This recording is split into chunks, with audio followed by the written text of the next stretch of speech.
The next episode of Dear Mr. Fantasy. This week, we're going to talk about Kyle Pitts. We've got some Anthony Richardson love. We've got some questions, fantastic questions from the listeners. So let's get into it in this week's Dear Mr. Fantasy.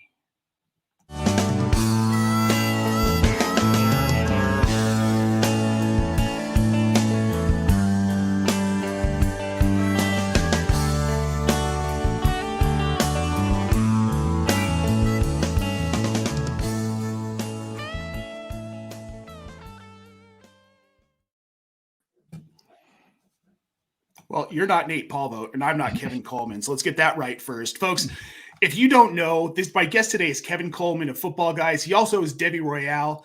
Fantastic college content, fantastic NFL content. Kevin, we're so happy to have you on the show today. How are you doing, my friend? I'm doing good, man. Thanks for having me. And I'm excited to kind of jump in. Dear Mr. Fantasy, I got the call up, so I'm excited to be here to talk to you about a little bit of fantasy. We're excited to have you, man. Let's get right into it. The first question I wanted to ask you, I want to know who's your top quarterback in the 2024 class?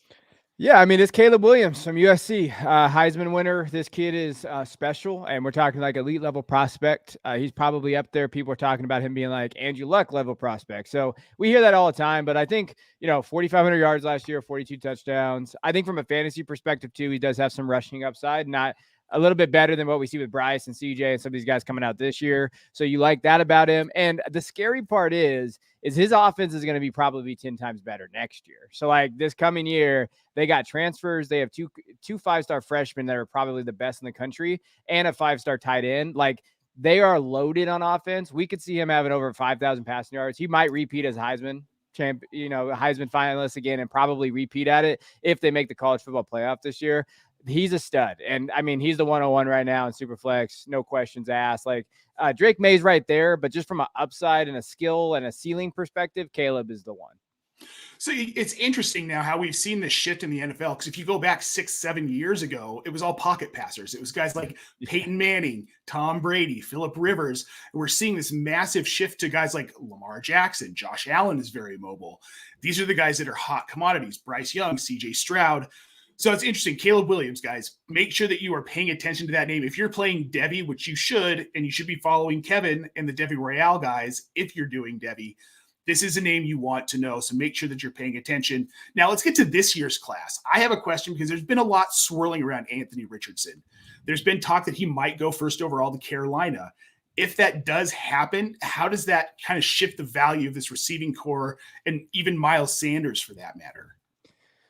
Yeah, so I mean, the buzz is out there about Anthony already. I just saw, we've been seeing some stuff today talking about him maybe going first. I don't know if it shifts I don't necessarily want any piece in this receiving core for Carolina. Like, I don't know. Like, Adam Thielen's okay until he gets injured. DJ's there. But I think the one problem with Anthony Richardson is his accuracy. Like, when you're looking at it, like, he's okay. But I do think that, like, it's definitely going to hurt them a little bit in terms of that. I do think they're going to use their second-round pick on I would be remiss on a wide receiver. Like if they get a young kid coming in there and they use that draft capital on that, I think it's there. I think it would help Miles. I think that RPO stands. Like I think Miles Sanders is a pretty actually interesting buy. Like in Dynasty, like I think that he's a very solid low end running back too, touchdown upside, those type of things. But from a receiving standpoint, I don't really want any part of this offense from that standpoint. But I do think Anthony, if he goes there and they're going to build around him and do these type of things, they got to add that. I would say like the biggest question mark is would they be able to add enough this year to make everybody relevant? I don't think so. I think if he does start, he's immediately relevant because of his legs. But I would like probably my best piece of that would be Miles Sanders. I think Miles Sanders definitely would play a role there because the defense would have to key on Richardson so much, especially in the red zone and those type of things in RPO situations. I think Miles could kind of benefit from that pretty well. Now, what about Laviska Shenault? And I know people who know me are tired of me talking about him, but my question with this is he's kind of like that toolsy, like Deebo Samuel type. I'm not saying he's as talented as Deebo. Do you think he could see maybe a little bit of an uptick with this offense if it's Anthony Richardson, where they try and get a little more creative, if you will, with what they run on offense? Yeah, I think he could get an uptick as long as they don't add somebody, right? Like if they don't like go bring someone in the draft, like yeah, I'm assuming like Laviska might be that one guy you take really late, or like you still have, according to you, you probably have like what 27 shares at this point still hanging out on your on your rosters out there. And you'd be excited about that if they don't add someone. Cause yeah, I mean, DJ Chark has not been able to stay healthy. Like, and that's the big thing. I like Chark.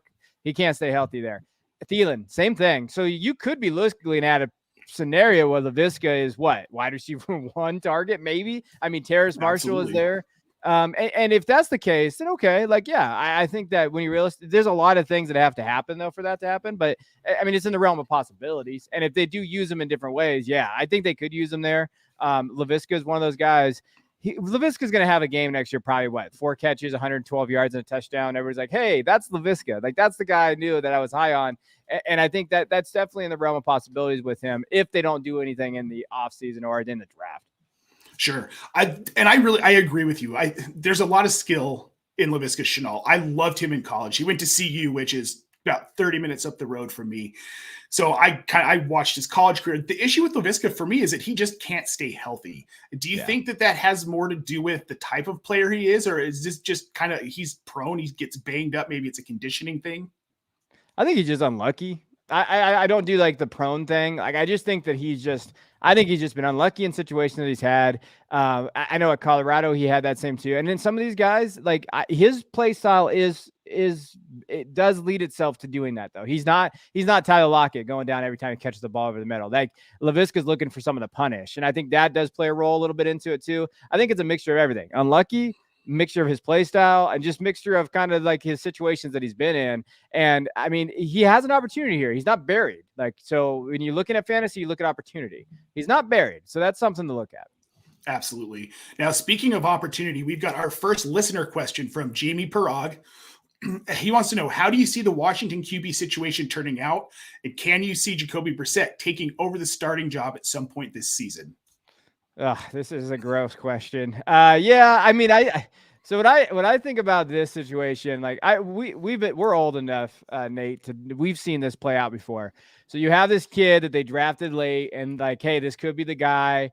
They maybe get him a little bit of run at the beginning of the season, and then we know what's going to happen. He's not going to perform very well. Hal will have a couple games, and then like everybody wants the backup, and the backup is Jacoby Brissett.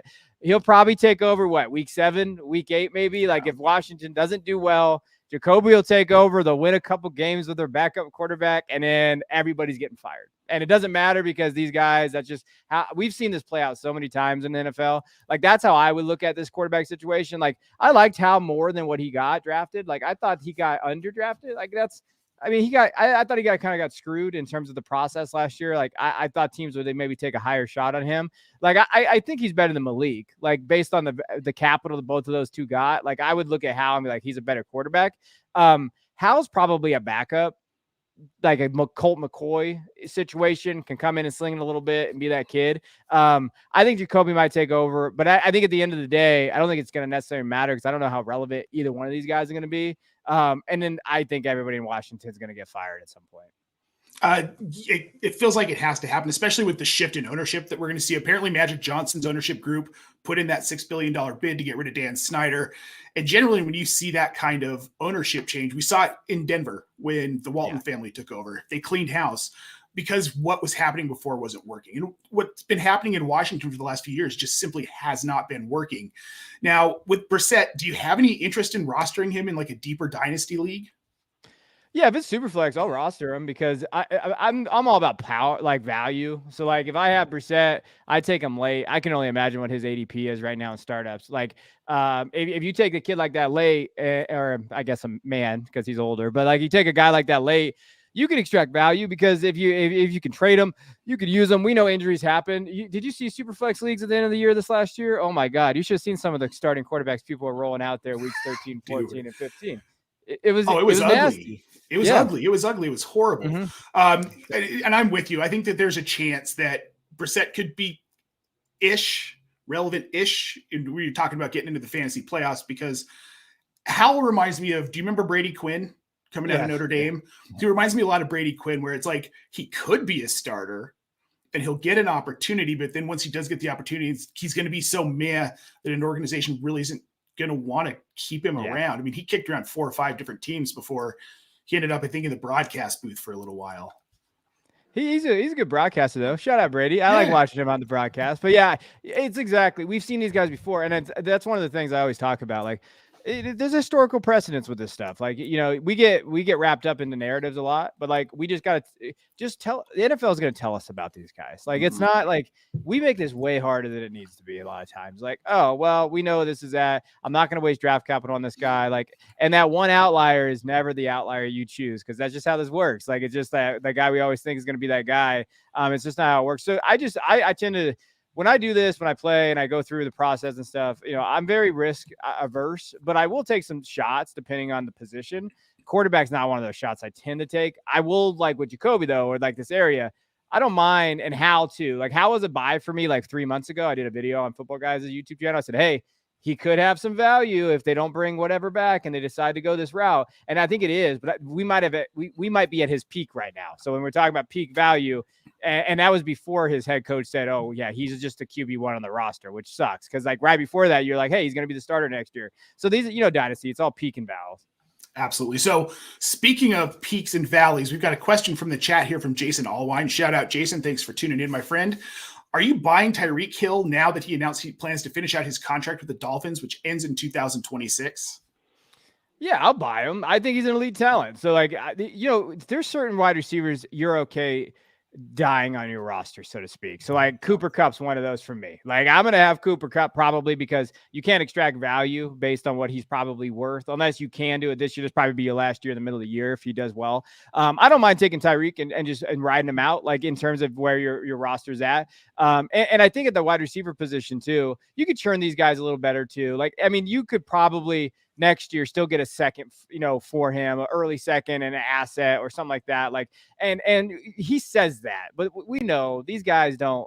They say it now, but we don't know whether they're going to retire or not. He might get a deal somewhere else. Like, there's still a lot of things to be played, but I wouldn't mind going out and buying him though. He's pretty underpriced. Like, when you're looking at him, like, people fall in love with like the young kids. So like you're looking at Olave and some of these other guys. Like, I saw someone have Tyreek at wide receiver 16 in their dynasty rankings at Football Guys.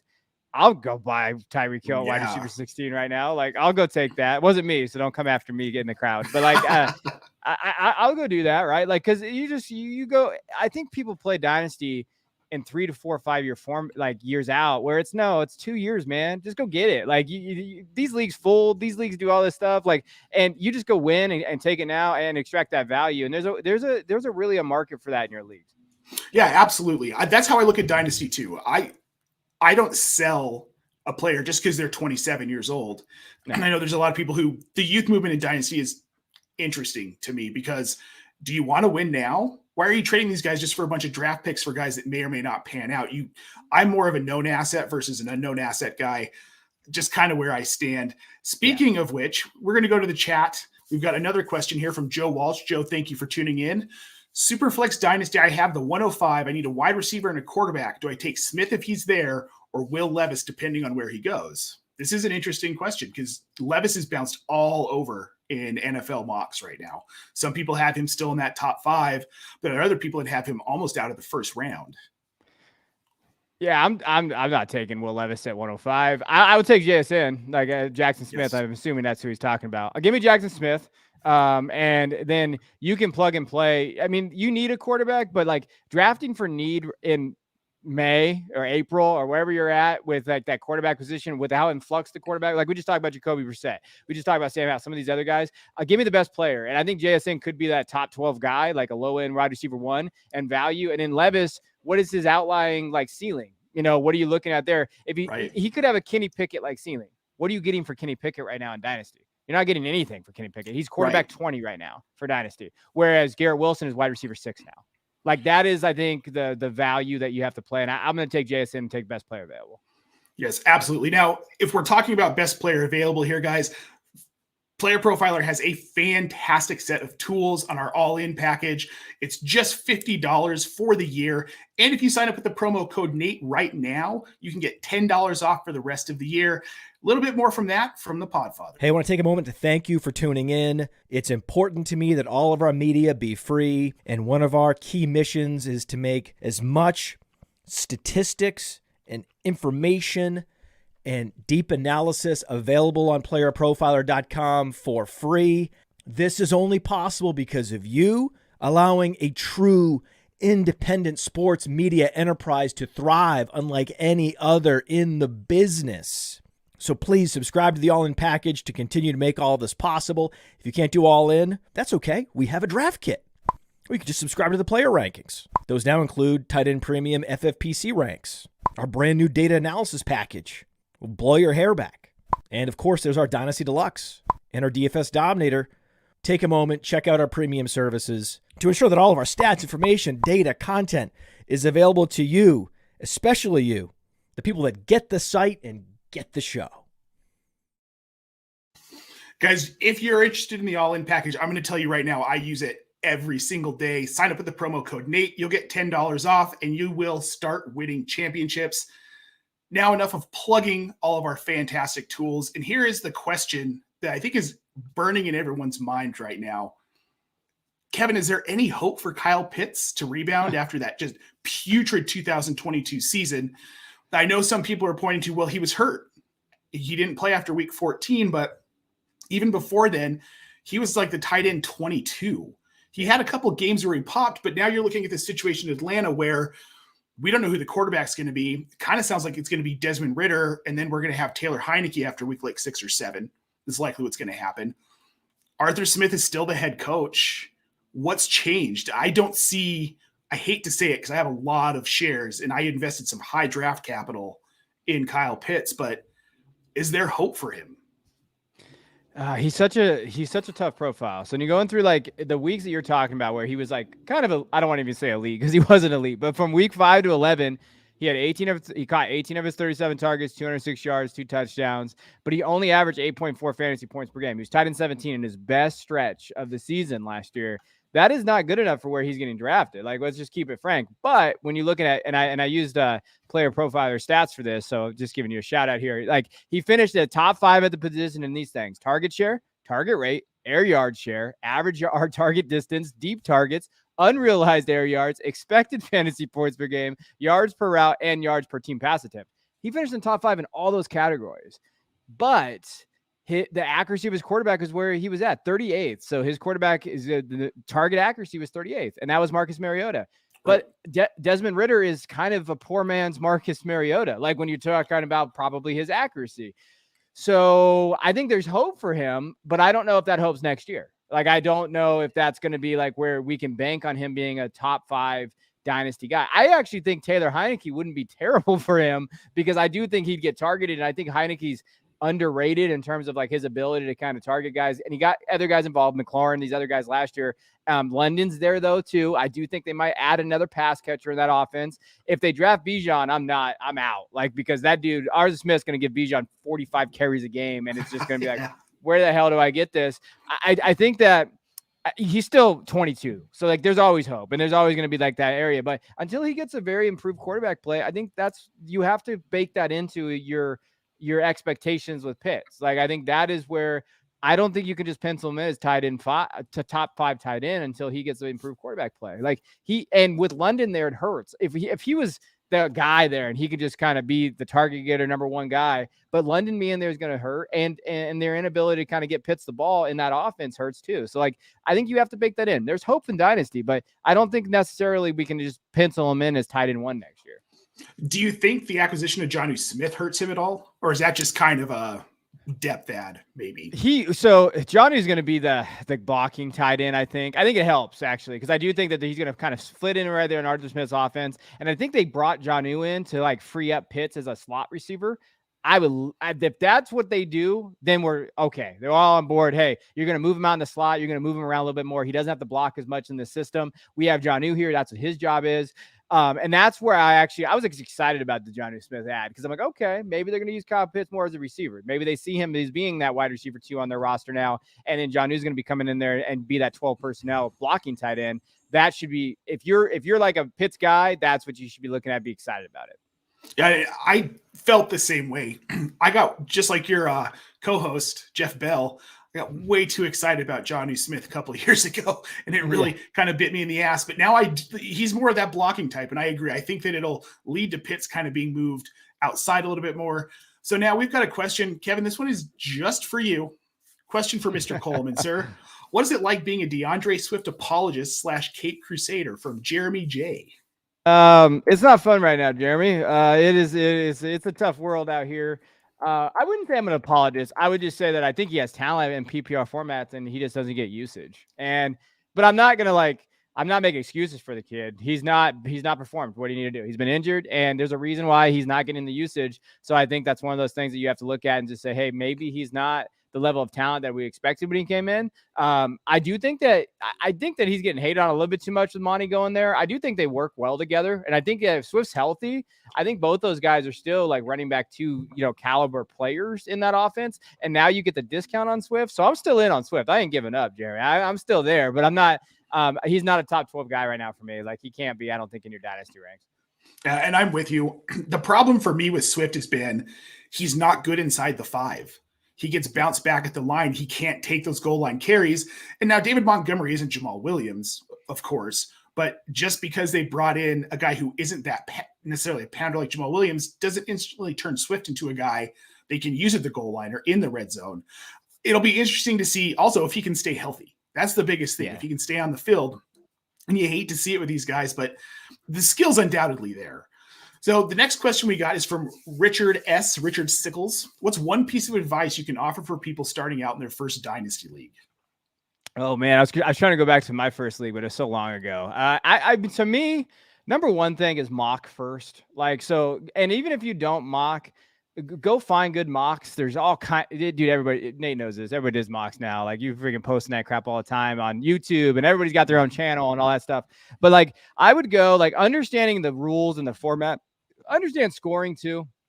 Okay, I know what this league looks like. Go find mocks like that. Look at where you may be getting your drafting and kind of build a team out and understand that there's all kinds of different strategies out there and just mock first and build some teams and say, hey, would I be happy with this team? And then reach out to us. I know we're always open. Hey, how would this team look in a dynasty? What do you feel like? And I know that I'm big on zero running back or anchor running back. So for me, I'm a big anchor guy. You grab a guy early and then you wait later. And that's kind of how I build my teams, or you build through the wide receiver position.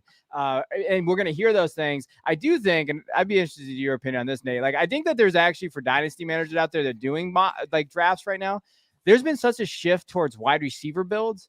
There's so much value at the running backs now that I wonder if we're going to start seeing a shift where we're going to heavy running back builds now. And I know Jordan McNamara from Football Guys, he talks about this all the time.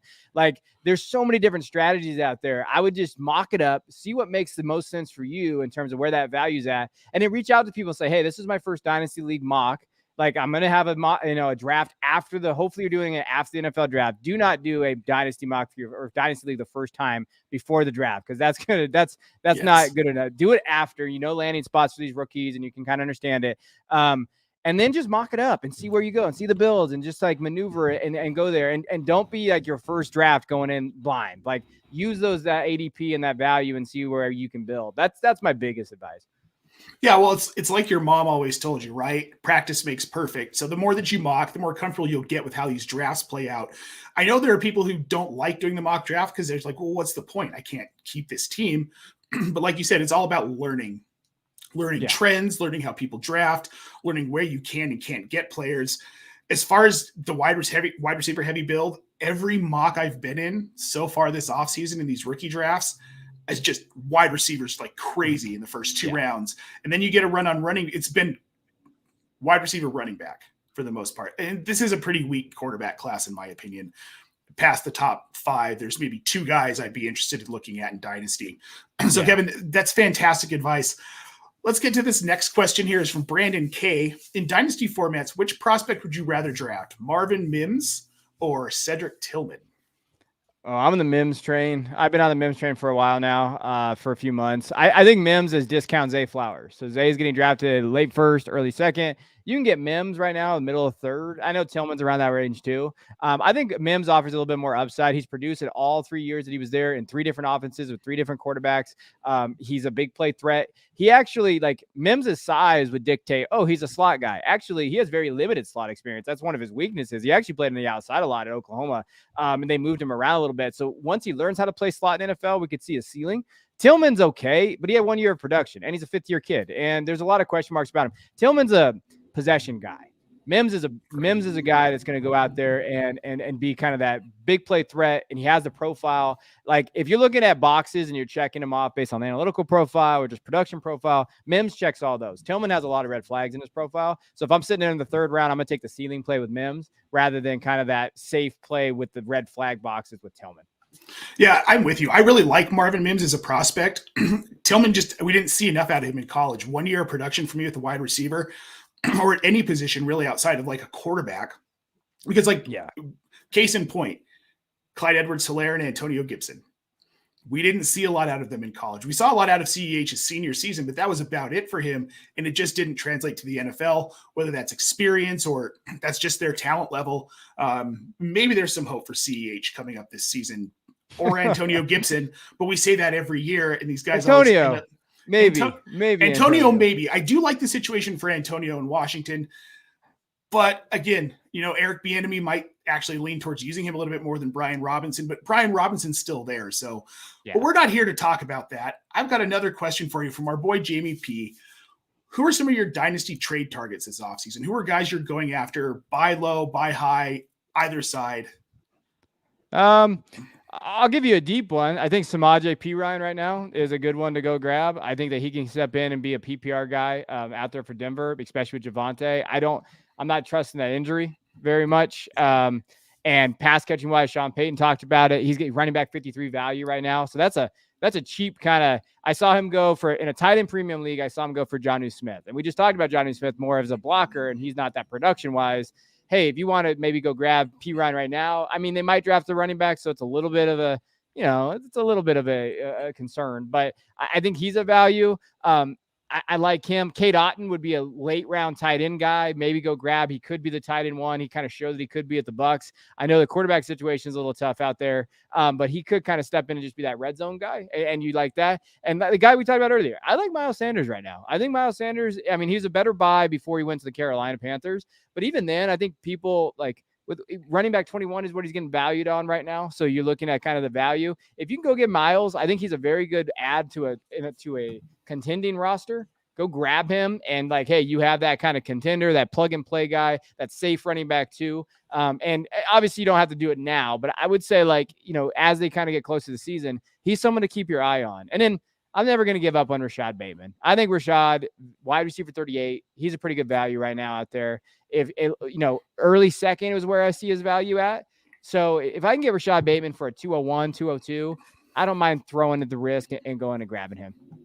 So you mentioned Rashad Bateman. Now I tweeted something out this morning and I kind of want to get your thoughts on it. I was writing an article earlier and it dawned on me. So it looks like, first of all, do you think Lamar's back in Baltimore? Or do you think the team, I'd say it just seems to me like the team's ready to let him go. It's such a tough thing. I'm like 60-40 he's coming back. But that press conference that we had yesterday was kind of weird. They're very upset with him. I do think it's one of those things. It's like where, when your wife's mad at you and she's not talking to you and she's in the house and you're like staring at each other, you're like, hey, we have kids. You have to talk to us at some point. I think it's kind of like that with Lamar. Like they're not talking, but they know they need each other. Both these teams really need them. And so I'm going to say he comes back, but again, that's a good point too. If he doesn't, that's going to be a big hit to a lot of these receivers at Baltimore. Well, so part B of this, Todd Monken is the offensive coordinator in Baltimore. He won 2 national championships with Stetson Bennett, who's likely a day 3 pick. Does Baltimore take a flyer on Stetson Bennett in the draft? Because he already knows the Monken offense. I think maybe. I mean, I think anything's in play until we figure out what's going on with Lamar. I think that they could grab maybe him late. The thing about Todd Monken, he's very good at if they grab any quarterback in this draft, you have to kind of keep you aware of that because Todd's one of the best offensive coordinators in the country, no matter what the sport is. He's going to really be able to build a team around those guys. That's why I'm also pretty high on these wide receivers because Georgia's wide receivers are never very good. Georgia does not recruit good wide receivers at all. But he turns them into pretty damn good wide receivers, and he has a good system that gets them open and separates. Ladd McConkey, that's a guy that plays for Georgia, if you didn't know. And Ladd is not very good, but he separates. He does well. That's what Bateman could do in these other guys. So yeah, I think he could take a shot in quarterback, and if he does, you got to keep notice. Yep. Okay, so we got one more question here, again from Jeremy J. He wants to know, who's your favorite undervalued player for fantasy? year in and year out, drafted not CMC or someone of that ilk, for example, like a Doug Baldwin type player. That's a blast from the past right there. Doug Baldwin. Oh, Doug man. Baldwin. Well, I mean, the easy answer is Tyler Lockett, right? Like, or Yeah. like, I think like Tyler's always been a guy that you can kind of plug and play, and he's always been historically just kind of on there. And then another Brandon Cooks. I've always thought Brandon Cooks has been a very good fantasy asset. Last year wasn't very good, but like before that, like Brandon Cooks was always that guy you can kind of get late and step up and plug him in your lineup. Like I was a big fan of Brandon throughout his career. Yeah, and I agree with you. Brandon Cooks has been so undervalued, including by me at times where I've looked at situation. Now I wasn't wrong on him last year. So, every once in a while you keep trying and you get it right. Right. Yeah. Yeah, I'm with you on that, man. I think those are two guys that Tyler Lockett, I don't understand why people sleep on him because again, like you said, year in and year out, the dude produces. He's always a wide receiver too, at worst, a wide receiver too. So I really love that, Kevin. Thank you so much for coming on with me today. It has been an absolute pleasure. We'll definitely have to have you on again this summer. Guys, if you're not following Kevin on Twitter at DuBois_22, make sure you find him. The guy is chock full of fantastic football knowledge. Thanks for tuning in, and we will see you next week.